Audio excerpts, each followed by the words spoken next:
Hello, the following video is a recording of the Method to Madness photography workshop held within MetaJungle Discord and hosted by Subodh Shetty. This is part 2 of a 2-part series, and we cover a lot of really important topics as you're developing your photography skills. These include vision development, composition, process of capturing portraits, and artist intuition. We appreciate Subodh taking the time to provide this wonderful information to the MetaJungle community, and we hope you enjoy. So hello to everyone. I think we have very few people this time compared to last time, but it's all right. Let me just figure out how to do this. Kind of forgot. Rex, can you see the screen? Yes, I can. Okay. So you can see the word composition, right? Yes. Okay. All right. So I'll just quickly run through what we discussed last week without wasting much time like last time. I won't go in details, but I'll really brush. So we talked of compositions, and we talked of the elements and rules of composition. And in elements, we have content and intent, which come together to make a picture. And when you say content, it means who, what, and what to include and what to exclude. And all those factors come into content. And when it comes to intent, it's about the emotions, not the physical stuff, but the mental stuff. You talk of happiness and bonding in this case, and whether to keep the fourth wall or break the fourth wall, and how you want to present your image. The whole emotion part is in the intent section. And we also talked about elements, like lines. There's horizontal lines, which create stability and creates a sense of resting in the image. And then there's vertical, which is very dominant and imposing. Again, it's your choice to use them as you wish to. And then there is diagonal, which is very pleasing and it's more harmonious. It creates a sense of movement. So it has a kind of a flow to it. That's the whole beauty of diagonals. And there is curves, which is mostly in the nature. So any of the mountains, any of the rivers, trees, everything is a curve. So it again creates the sense of flow in the image.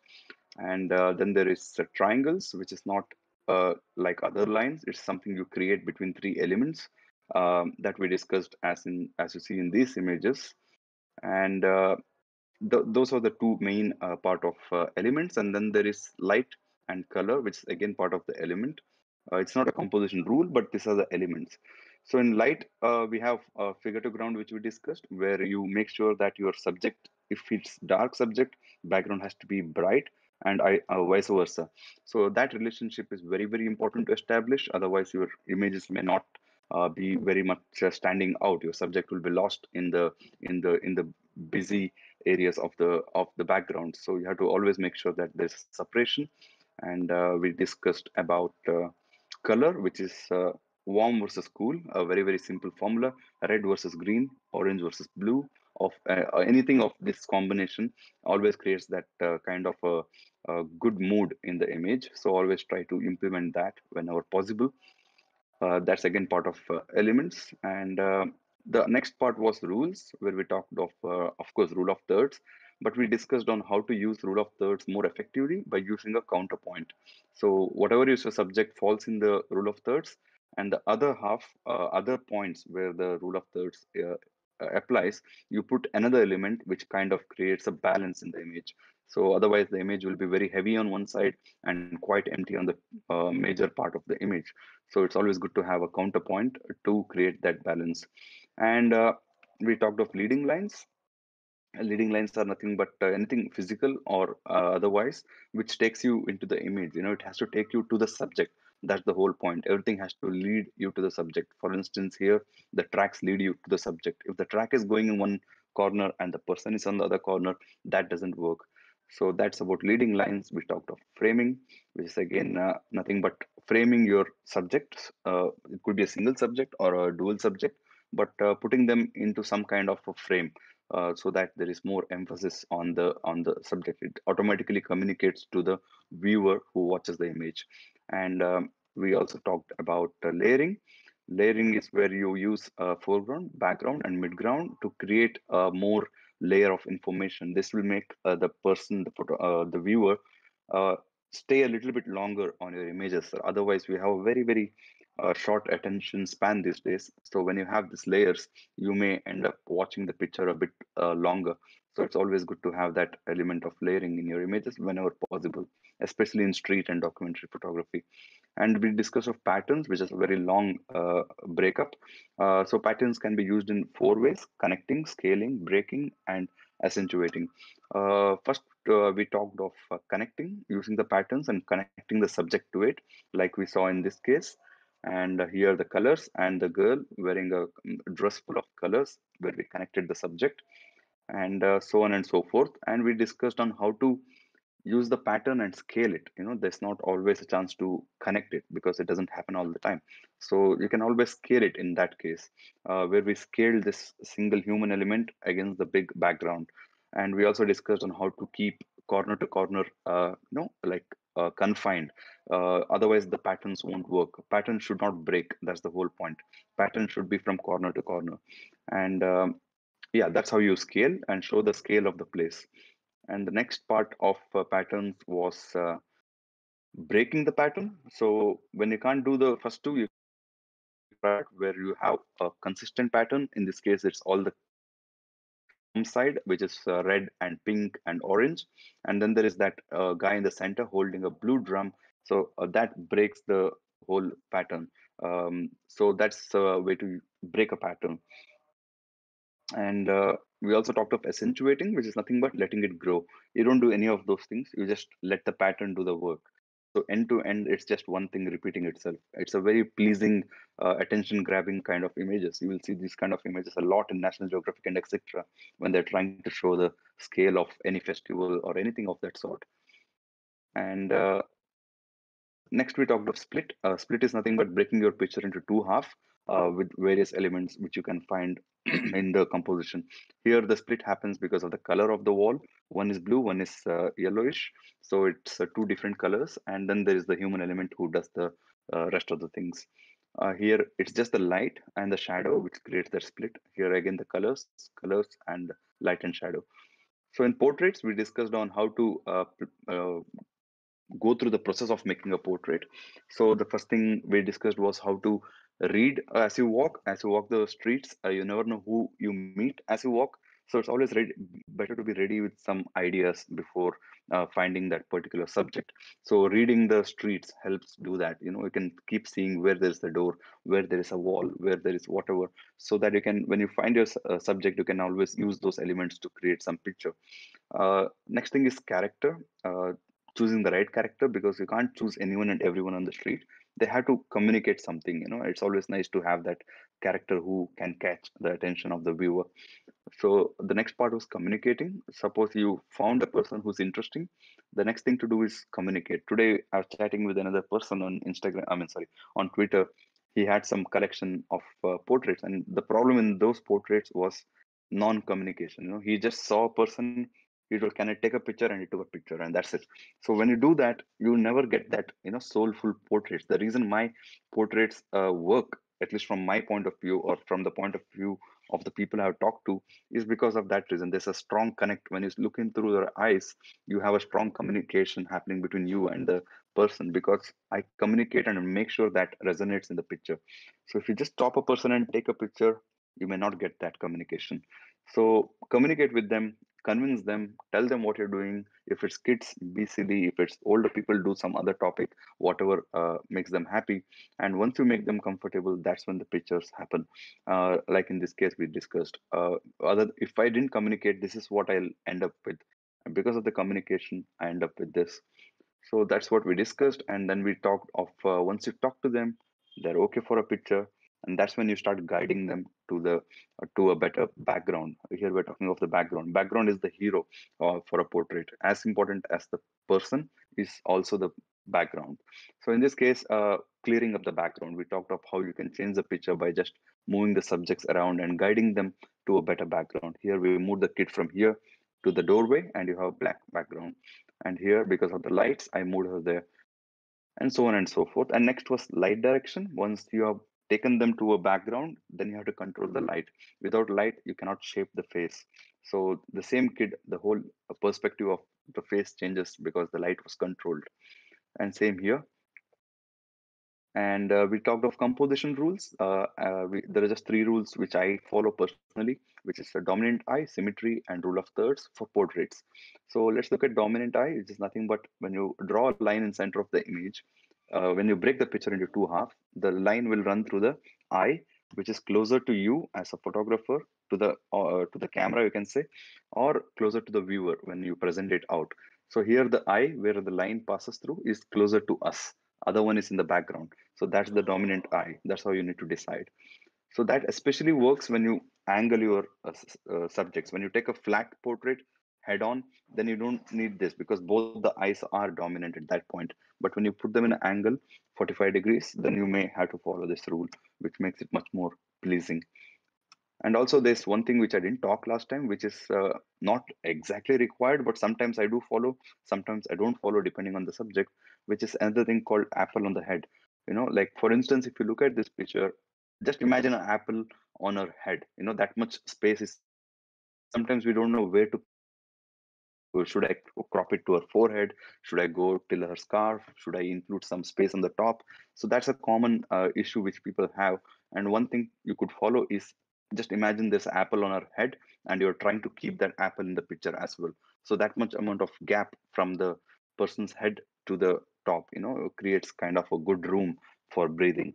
So not always required. I don't follow it all the time. Even here, if you look at Mona Lisa, just imagine an apple on her head, and that much space is there on the top after her head. That's something you could always consider as to how much space to leave on top. And the same thing here, we talked of a dominant eye. And even here, just for the sake of continuing that thing which I skipped last time, imagine an apple on this kid's head. There's enough space to put an apple on his head.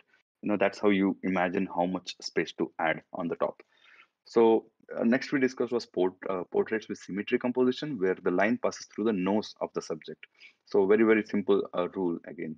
Um, and here you can see there's no apple on the head. These are the times when I go so close that I just want to completely indulge in the person's face. I don't want anything else. Even I don't want to keep any headrooms. So it's your subjective choice, depending on the subject. It doesn't mean that I only take this picture and come out. I also take a picture with a bit wider angle so that I can get everything covered. Then I finally decide, when editing, I decide which picture should go out. In this case, this was the picture which was chosen because it was just intense and the colors made me go with this. Again, the line passes through the nose. That's symmetry composition. And we talked of composition for portraits with rule of thirds. Again, very, very simple rule, the intersection to the eye, as simple as that. And you can always use any of these three rules and decide what you want to make. And the next was composition rule for environmental portrait. Portraits can be two types. One is close-up, one is environmental. Environmental could be a single subject, and it also can be two, three subjects if you put them together. When you are doing documentary photography, you may need them. And the rules, again, it could be rule of thirds, it could be symmetry. It's up to your choice. And finally, we discussed on how it's better to keep it 2 minutes or less, because it doesn't matter how long you talk to them, which is a great thing. More you communicate, more comfortable they become. But the moment you lift your camera, it's a human tendency. The moment you lift your camera, we become conscious. Our mind starts churning some stuff, and our, that truth which comes out in a portrait starts diluting as you spend more and more time. Making the person move around, that won't work. So what I do is, before I even start taking a portrait, I make sure they're in the right place. I know what the direction of light is. Everything is controlled even before I take my first picture. And once I lift my camera, I even do test shots with something else. Maybe I'll shoot the area. I shoot something else in the locality, in that close locality, to know which ISO to keep, what shutter speed I'm getting. All those setups I do before even I lift my camera to the subject. Because once you lift it to the subject, you have not more than 2 minutes. After 2 minutes, you are literally diluting the moment, and their eyes won't tell that story which you want them to tell. So always I make sure once I lift my camera, it has to finish within that 2 minutes to keep it real. So that's where we ended last time. And now let's look at some process, which is process of image making. So I just put some stuff together to show how and what it takes to make a picture. First thing is patience. We all know photography is all about patience. It's not always that things come to us. Sometimes we want to wait a long time to make it happen. So one of the examples I want to give is this particular image, which is of Taj Mahal. So when you look at this picture, it looks all clean and neat and good, but there's a lot of waiting which goes behind this. It's 6 o'clock in the morning, it's rainy day, and it's very cold. And especially because it's raining, people don't want to come out of their hotels. They'll just sleep for the morning. So I know that it's going to be a tricky day to get people walking around in this particular area at that time of the day with the rain pouring around. But I still decided to hang around and see how it goes. So I used my time to compose this, but this is not how you start. The moment you start, it's something like this. You just point your camera up, look through the viewfinder, and see what's going on. And this is the one of the pictures which was in between when I was trying to find a composition. So then I go somewhere, walk a bit further, I find this composition, and I'm still thinking there is a framing which I can do, but I don't know where that perfect there are like thousands of trees here. So you need to find those 3 4 trees which can work for you in a very pleasing way. So even here it's not working. Then I walk further, it's almost there. And then I walk further. Here there are too many trees, too many branches. I walk further, it's more simplified. And then finally, at one point, I decide to get the picture. But even here, when I found this composition, everything is there, but that human element was not there. So that took, from this moment where I got this composition, it took 45 minutes of waiting in the rain, in the cold, to get that one person walking through the area. And I didn't have anyone with me on that day, but if I had a friend, maybe I would ask him to walk just like this guy is walking. But on that day I had no one. So I had to simply stand and wait. I knew that it will yield something on a long run. So I just kept waiting and waiting, and finally this guy comes with the umbrella. He walks through my frame, and everything is good. So sometimes it's just wonderful, the process of waiting and getting a picture. And it ended up everywhere. It's been exhibited across the world, published in so many online magazines, and including National Geographic and etc.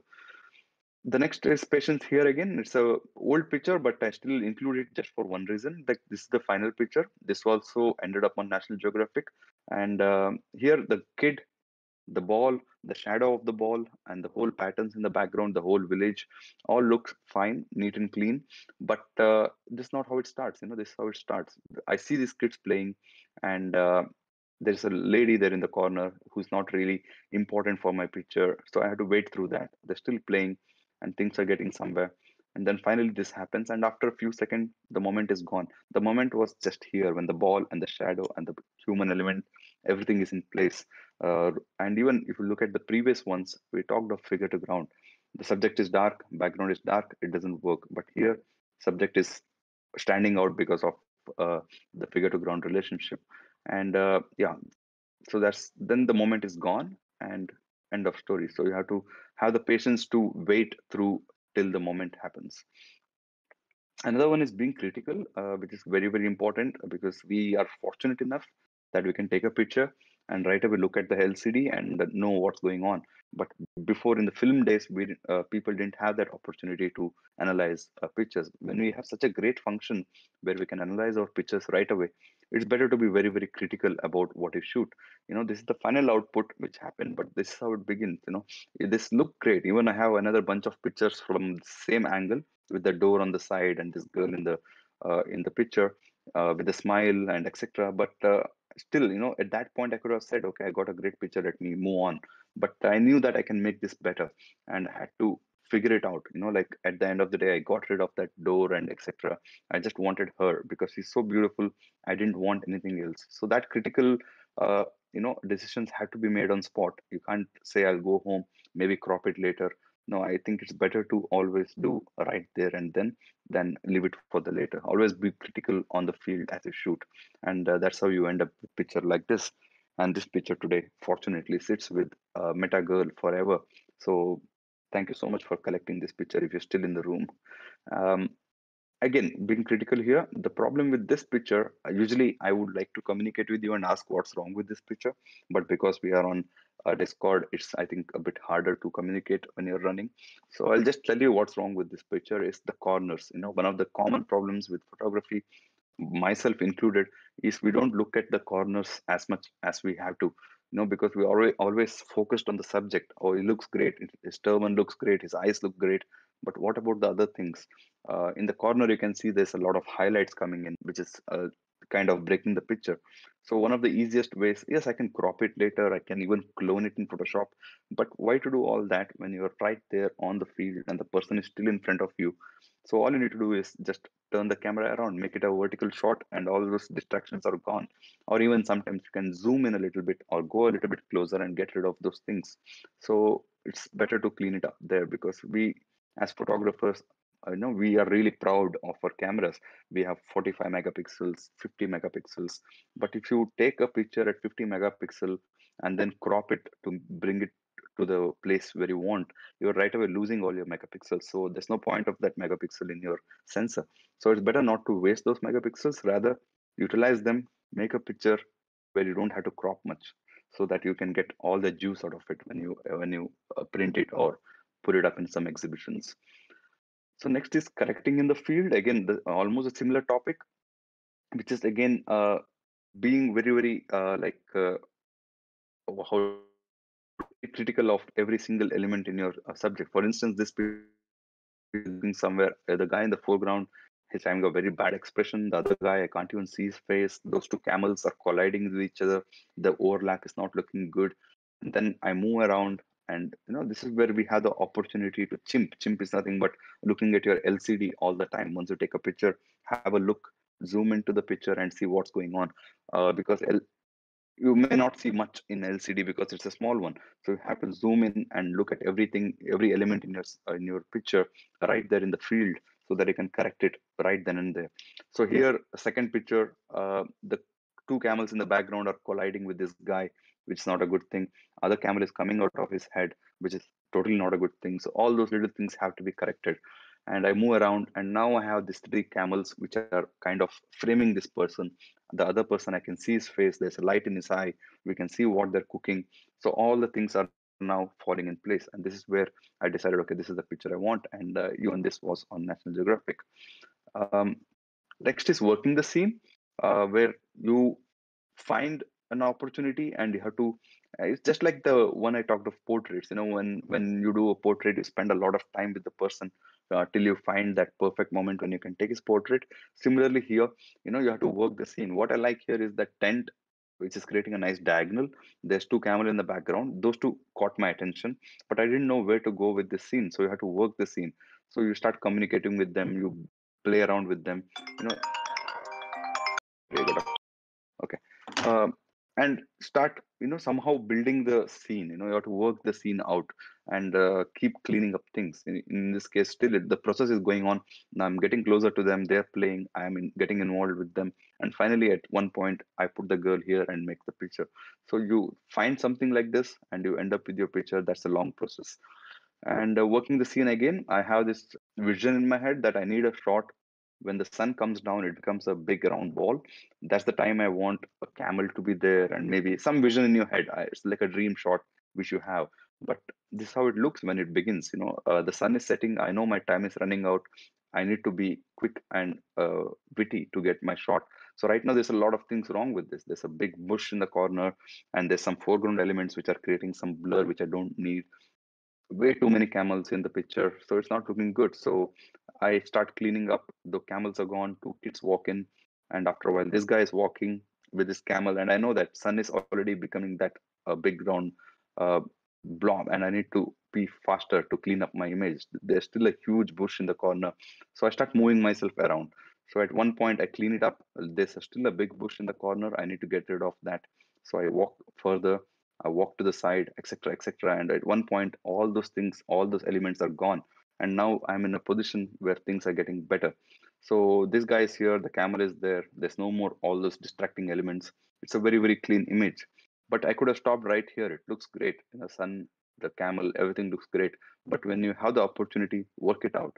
So second shot was here, third shot was here, which again looks good. Fourth shot is here, and this is where I stopped. The hand and the sun colliding with each other looked better to me than all the previous ones. So never stop at one point. Still keep working the scene. Move one step to the right, one step to the left, go down, go up, whatever it takes. You have to keep working the scene till you get that shot, and you really, really know that you got the shot. Next thing is making it happen, because there's always a saying in photography that best light is during the sunrise and sunsets. A lot of people believe in this particular quote. They always say only shooting during sunrise or sunset because that's the best light of the day. In my case, I don't have that freedom because I need to keep making pictures. When you travel, there's no time to say this is the only two times I'll shoot. You have to keep shooting whenever you get an opportunity, because you're traveling for limited time and you need to make every minute count. And so that's why I say there's nothing called a best light. There's just different kinds of light. If you know how to control the light, it's just another light. You just need to know how to monitor it. So in this case, for instance, these pictures, they look like they're taken with a nice, maybe morning light, very soft and very beautiful light coming in. Even here, the light looks so soft and delicious. But the actual truth is, this is a scene. This is exactly where it was taken. The light is very, very harsh. It's 2 o'clock in the afternoon, and it's the desert in Pushkar, and it's very hot and very, like the light is the worst thing you can ask for if you go by the photography terms. But I can't say that I'll come in the evening because I don't have that opportunity. Maybe I'm leaving this evening, so I'm going to Dubai, and I had to take pictures in the evening and it's a long day out. So what I do is use the light, filter the light. It's all under your control. So what I do here is I put the people in this particular tent. I pay this guy; it belongs to him. The tent. I give him a print of his picture, and he's happy. And now I can use that same tent as my soft box. The light coming inside is automatically softened because the tent is filtering it through. So that becomes my background as well as a soft box. And this is the light you get at 2 o'clock in the afternoon. So there's nothing called good or bad light. You just need to know how to control the light, and that's about it.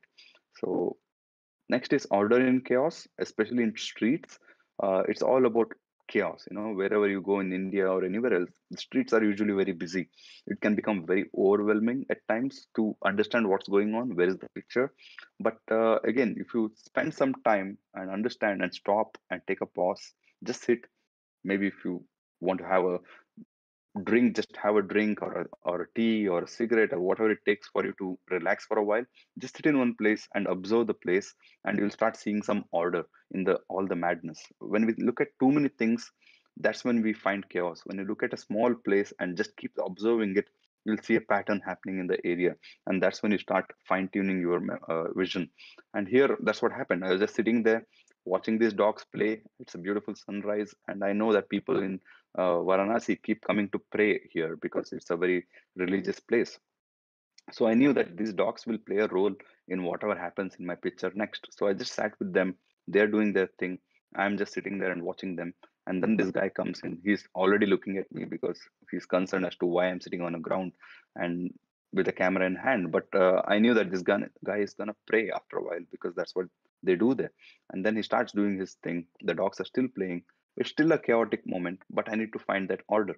I move a step right, I move a step left, because you can't control the dog, but what you can control is yourself, how you move, how you put your angles. So I move around, and finally, after many shots, this is what I end up with. So the dogs are perfectly aligned, nothing is touching each other, no overlaps, the guy is praying. So from this madness, from this chaos, you come to a picture finally here. So it's all about waiting game. You have to just have that vision as to what you want, and you have to make it happen, because that's the only way out in streets. And after this, the moment is gone. The guy is done with his prayers. The dogs have calmed down, and the moment is totally over. So it's all about that process of walking through the chaos. Again, here, this is the final picture with the ball in the air. But this is how it begins. They are playing. So I had to play with them as well. I'm thinking, what angle should I use? How to prevent the overlap of these kids? All these things are running in my head. If you look here, I have the sky so that I can have this ball against a very bright background, as we talked figure to ground. But here I started with a very angle where I'm looking down at these kids. I'm trying to prevent the sky in my image. But then eventually you develop your vision and you start playing around with them. When kids are playing, you play with them. That's the only way out. And after many shots, maybe 20 minutes of running around with them, you end up with a shot like this. I'll just skip this. Okay. And here is another example. This is where I stay in, I mean, one of the industrial areas, not where I stay, but in Sharjah, a place called Sharjah. It's an industrial area. And there's a lot of, garbage around here. All the cars are being broken into pieces, and it's kind of an interesting place for street photography experiments. So I was here. I came across this big, what do you call this, a container with this colorful logo, and that's when my mind, again, as always, I have this tendency that whenever I see something like that, I start thinking, what can I do with this star? What can I do with this blue color? And I don't know, because there's so many things happening. There's cars in the corner, the sky. I start moving closer. Eventually, you can see already I've cleared enough. I walked 3 4 steps closer. Now I'm compressing my image. I'm removing all the unnecessary things.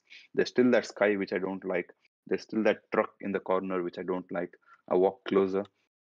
Now even closer, sky is almost gone. All the trucks are gone. And finally, at some point, you reach a point where you make this image. We call it the Statue of Liberty in Sharjah, because you just juxtaposed his head with that star and it looks like a Statue of Liberty kind of feeling. So it's all about making it work that way. Walk closer, walk further, do whatever it takes, but you need to find an order in chaos. Next is creating signatures. Every photographer has their style, and in my case, some of you are aware of this picture because it was part of my first collection. So this is something I always do. I carry candles because I get to meet so many wonderful people in so many wonderful places.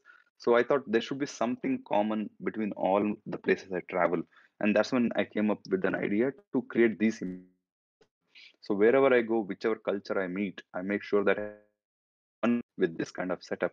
So this was one of the first images which I took, which is representing Buddhism and Himalayas. This was another one which represents Hinduism in Varanasi and etc. This is from Kolkata. They have their own tradition, so I put them together and took this picture. This is in Nagaland, which is another tribe in India.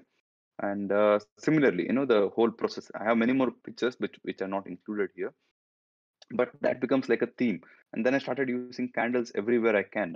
Candle become like my signature. I know that people will recognize my pictures without even looking at my name if I continue this theme of using a candle and my subjects. And these are all the pictures which are done during that time. And yeah, you have to always work on something which can represent you as an artist. Even your own editing process can be your signature. In my case, when I do a portrait, most often people who are aware of my work, they know it's my portrait because I have that consistent way of editing my portraits. It becomes your signature. So if you do all kinds of things and all kinds of edits, today you do an Instagram filter edit, tomorrow you do something else, then it becomes a kind of a mix and match, and people will never be able to understand who exactly you are. So it's always good to have that consistent theme running through your photographic career. And post processing is something which I talk a lot about, but in this slide I have kept it very little because I didn't want to dig too much into Photoshop. But I just want to show the importance of post processing. For instance, this image, which was made during the New Year's of last year. So it was COVID, and I don't want to go out and mingle with people and get coronavirus and come back home on New Year and get sick for the next 1 week. So I thought, okay, let me do something on my own. I'll create my own fireworks because that's what we do as photographers, especially during Corona. We are making our own fireworks each single day to survive. So I thought, okay, let me do something of that theme. I took some small fireworks. I took my friend into a desert, a very beautiful scenic place, and decided to create this picture. But this is not how it works. This is a picture which has been put together. Like 20 images have come together to create this final image. So if I didn't know Photoshop, or if I ignored Photoshop, because I see this happening a lot, that uh, photographers take pride in saying, I don't use Photoshop, I don't need Photoshop. But if you know Photoshop, your vision changes according to that, because you start seeing the possibilities of what you can do by getting into Photoshop. So that's very, very important. As an artist, you should not limit yourself and say, I'll only be a straight out of camera guy. If that's your vision overall, that's fine. Street photographers do that. But as a travel photographer, I need to know everything about everything. Otherwise, I can't survive because I need to keep teaching my clients. Otherwise, clients won't come with me. What's the value?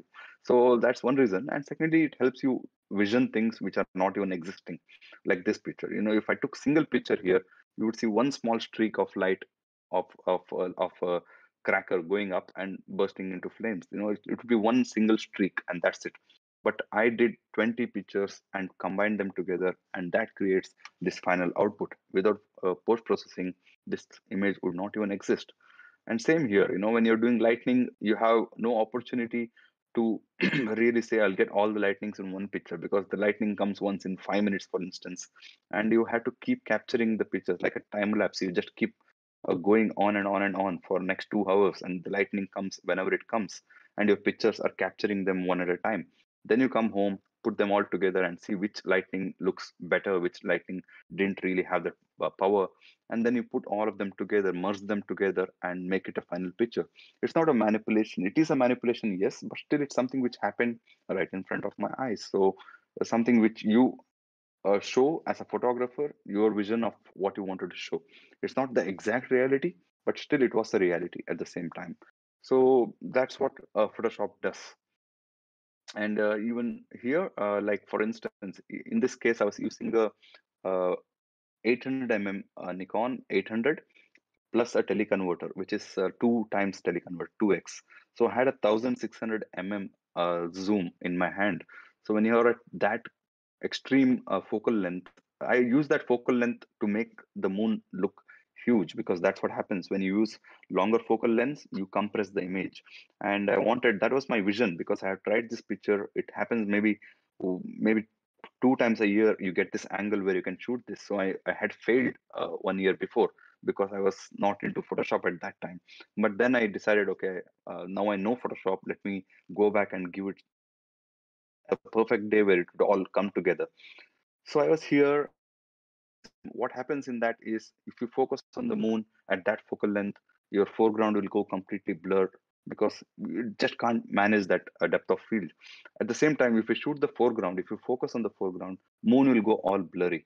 So you have to think in that way, Photoshop way, that I'm going to shoot before the moon comes. I'll set up my frame, put my camera on a tripod, everything is arranged. I know the moon will come in this time at this angle, so I don't have to really move my tripod anymore. So I take a picture of the foreground of the mountain, and I get them in tack sharp way, and then I let that picture be, and then I wait for the moon. Then the moon comes, I focus on the moon, take a shot, then I put them together.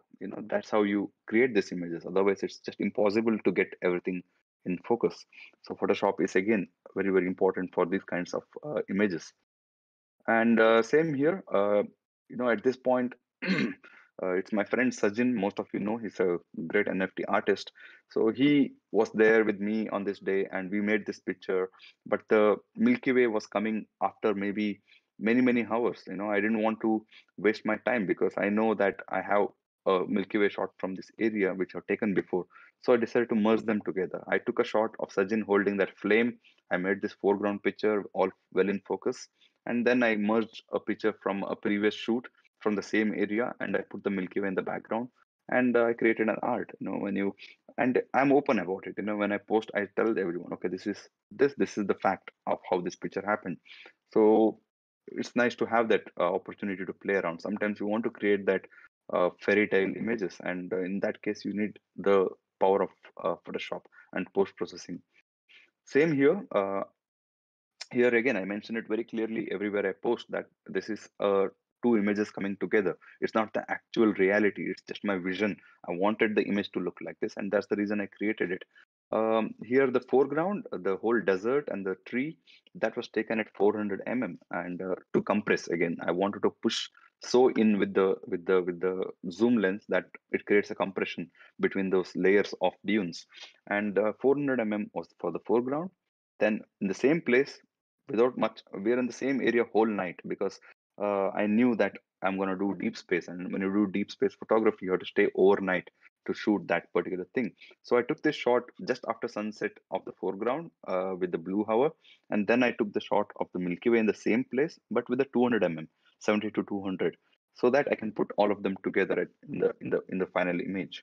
So again, it was the vision more than the reality in this cases. Same here, if you focus on one, you will lose the focus on another, and you have to merge them together.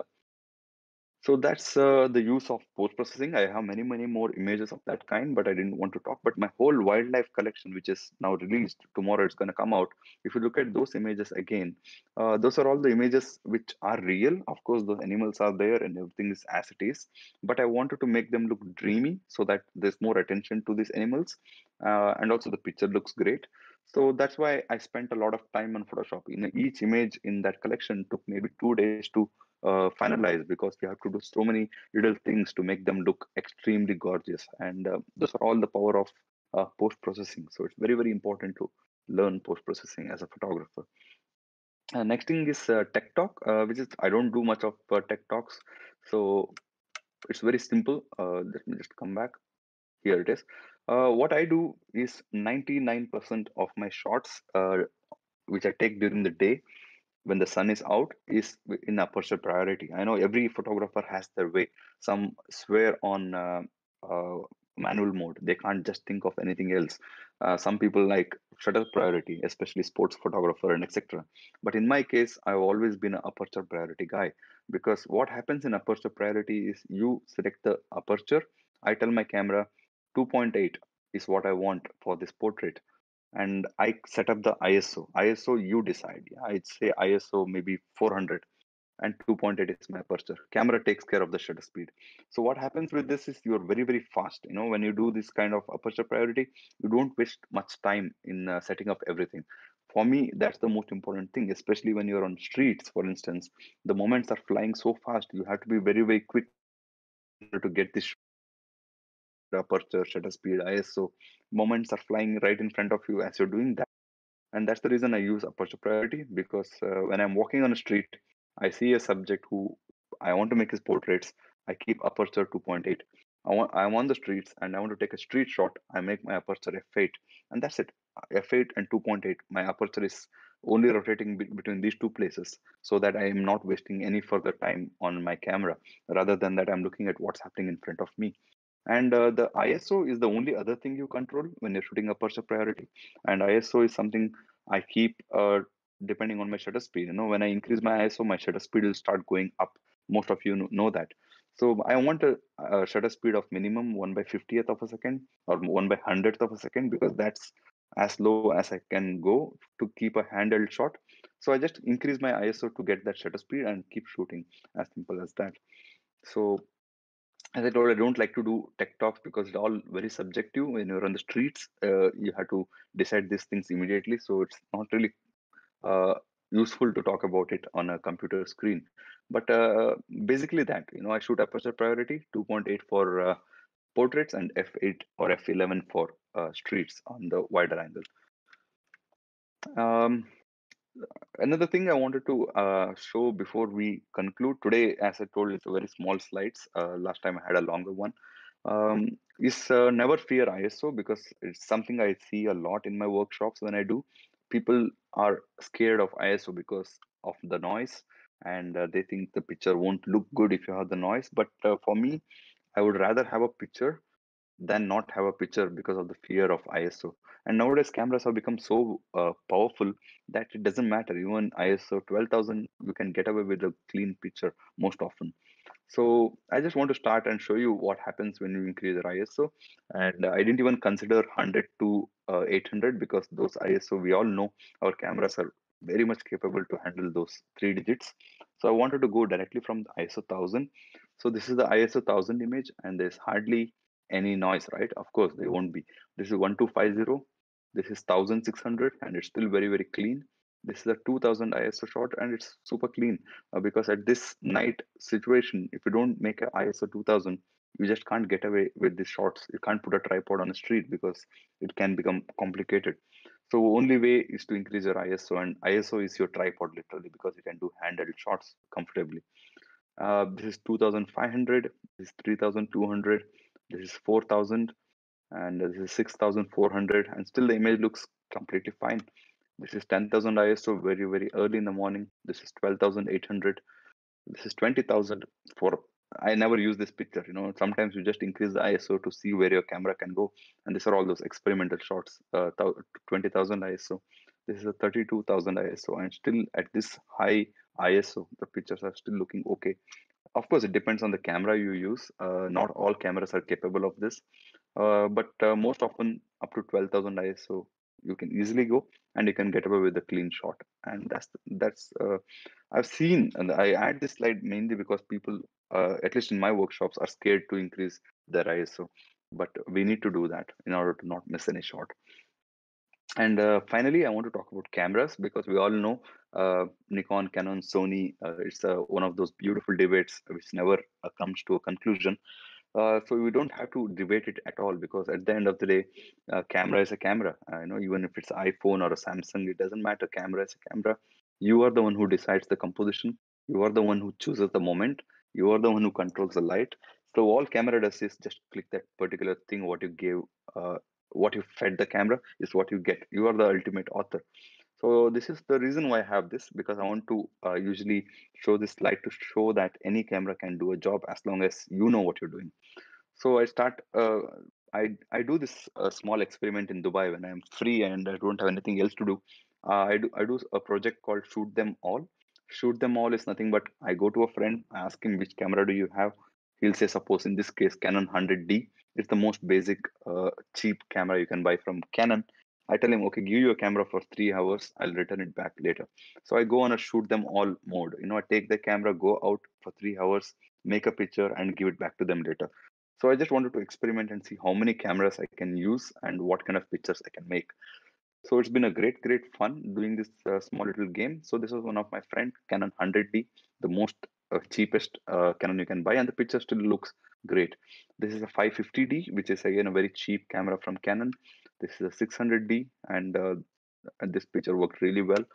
70D, this is 7D Mark 1, this is 7D Mark 2, this is 5D Mark 2, this is 5D Mark 3, this is 5D Mark 4, and that was the Canon set which I took from my friend. This is from Nikon. This was my first camera which I bought, where my photography began. Was with the 3100, which is the most cheapest camera you can buy from Nikon. And the picture was taken with that, the cheapest camera on the market, and picture looks terrific because at the end it's you and not the camera. So this is D7000 from my friend, 7200 from another friend. This is D500. This is 750.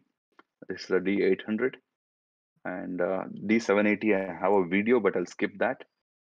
A D810, really clean pictures from that particular camera as well. D810A, which is the Astro camera, and D850, D4S. This is a D5, it's a D6, and this is Z6, Z62. So at the end, the whole point is that camera doesn't matter. Every is just making one thing, pictures. Z72. This is Fujifilm X100S. This is the X100F. This is XT1 Fuji. This is X Pro 2 from Fuji. And this is a Leica. And this is a GoPro. So I could add even Samsung and iPhone pictures, but I didn't add them. But at the end of the day, you get the point. So that's, I think, toward the end of my this quick session, which is left over from last week. So overall, let's make photos and not excuses. And it doesn't matter what you have in your hand; whatever you have is good enough. So all we need to do is go and create. So that's my little presentation for today. Rex. Hey, can I jump in and speak? Yes, please. I wish that we could throw up like a 100 or heart or something during the session, because there's many times when I have loved to throw up 100 or whatnot, because I thought that your workshop was amazing. I hope that everyone understands how invaluable this information is, that like what he's teaching right now, they won't teach you in art school. Like I have a bachelor's in photography from one of the greatest art schools, and they don't sit and tell you exactly how to get the photograph. And so what he's doing is really amazing, especially the part where you're talking about patience, and you're showing us the photographs and how many photographs it actually takes, like where you're seeing you're seeing something happen and you're feeling something that is about to happen. And I think a lot of people, they take those photographs and they stop when they have a good photograph. And I think that the point that you're trying to make is that we don't really want to stop at a good photograph, because we have the potential to make a great photograph. And so wait until all those elements line up, and then that great photograph comes. And that was my favorite part of the workshop. I thought that everything that you went over was fantastic, and I learned some myself. So I appreciate that. I'm really glad that I didn't see Mike had joined the workshop. I realized now as he started speaking because I couldn't see the screen when I was presenting. So I would be more nervous if I knew Mike was in the room. But I'm glad to hear that. Thank you Yeah, so much, Mike. I 100% agree with Mike. Like, very well done. The information is great, and even I, even as a beginner photographer, the lessons are so good. Especially for a beginner, actually. So I'm definitely going to use a lot of what you taught in my photography as well. Thank you so much, Rex. Thank you, Mike. Really appreciate you joining and for those wonderful words. You know how much it means to me. Yeah, absolutely, man. Totally amazing workshop. Look forward to the next one. I definitely let me know when you're going to do the next one if I miss it on the announcements. But I'll try to be at the next one as well because that was fantastic. Anyway, thank you. Yes, thank you, Thank you, sir. Subodh, and thank you everyone for coming. And we'll try and get this recording up in case you missed any of it. We'll be putting that on YouTube as well. So thank you again. Thanks, Rex. Thank If you, anyone Subodh. It was has any wonderful. if anyone has any questions, you are free to unmute your mic and ask, please. Yeah, any questions before we wrap it up? We can go ahead and unmute some people.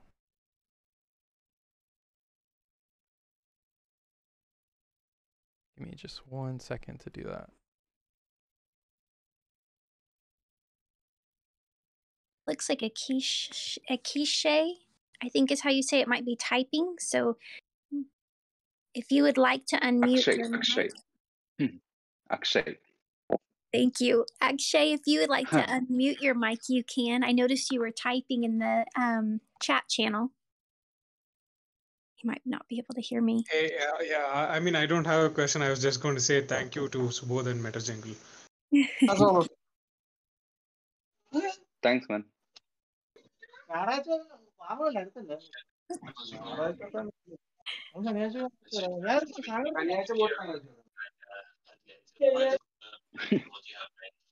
think some don't realize their mic is on.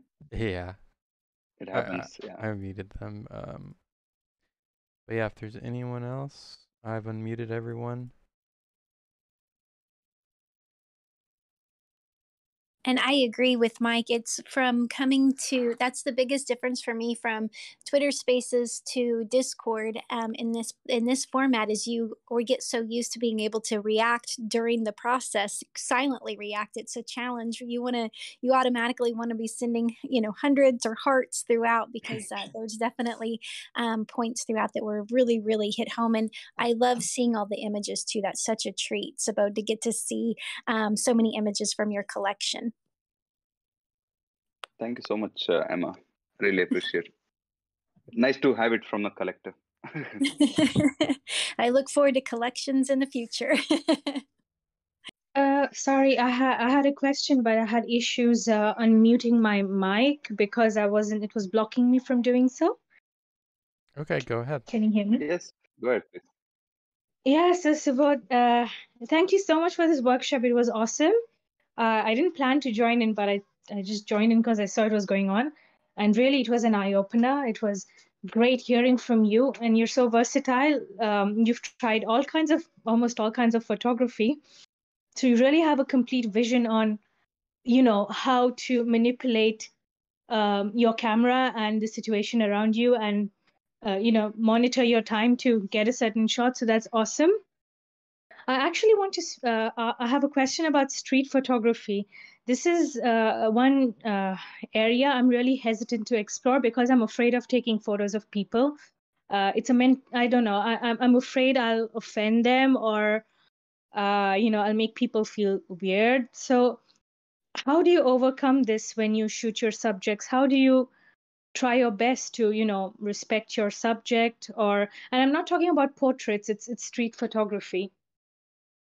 Yeah, the street photography, first of all, the whole point is to make sure that people don't know you exist in the street. You're just stealing images in street because that's the whole point, right? It had to be candid, and you had to not even let them know that you clicked anything. Otherwise, you're not really doing street photography right. That's what I believe in. Most of the pictures which come from streets, even Vineet Ora, you know him, we host him a lot in spaces. All he does is steal that moment without the person's knowledge. So when you don't even let them know that you exist, so there's nothing called confrontation, right? Yeah, all right. Okay, got it. So basically, I mean, even if you're visible, just act so normal with your camera, even if it's huge, that people think you're just doing your regular job there. Yeah, I mean, in the last session we discussed that fourth wall, where you break the fourth wall and your person in the front starts seeing you're visible to them. In streets, it's like a thumb rule. You'll never ever break that fourth wall. You'll never let that person in front know that you're shooting their pictures, because the moment that happens, sometimes the eye contact itself can break that moment of streets, of the candidness of the street.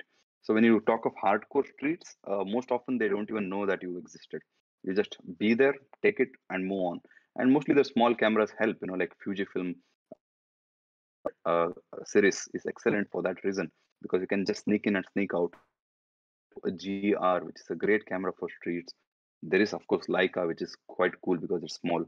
So yeah, that is the way. And nowadays, even phone, like phone, everyone is shooting pictures with phone anyway. No one cares. So phone has become a great camouflage in streets. You can do whatever you want and get away with it. So at the end, yeah, that's all it is, being invisible. Thank you. Thank you very much. That answers it. All right, we'll wrap it up there then. Thank you, Subodh, again.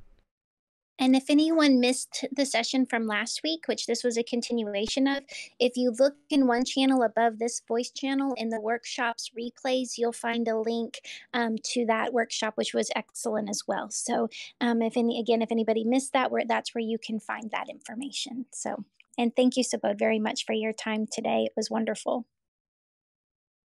Thank you so much, Emma. I really appreciate you guys giving us a chance to do all these things. And I think everyone in the room should try to talk to MetaJungle and come up and show whatever slides you have, because each one of us learn from the next. Definitely. It is the power of community for sure. Absolutely. Well, and thank you guys so much. And we'll have this recording up later today, and we'll also have the AMA recording up later today. Even though it's snowing, we'll be getting those things taken care of today. So thank you guys very much for joining us today, and thank you again, Subodh. Thank you so much, guys. Thank you, each one of you who gave your time, not only last week, but this week as well. And I hope to see you guys more in the future, especially in the spaces of MetaJungle.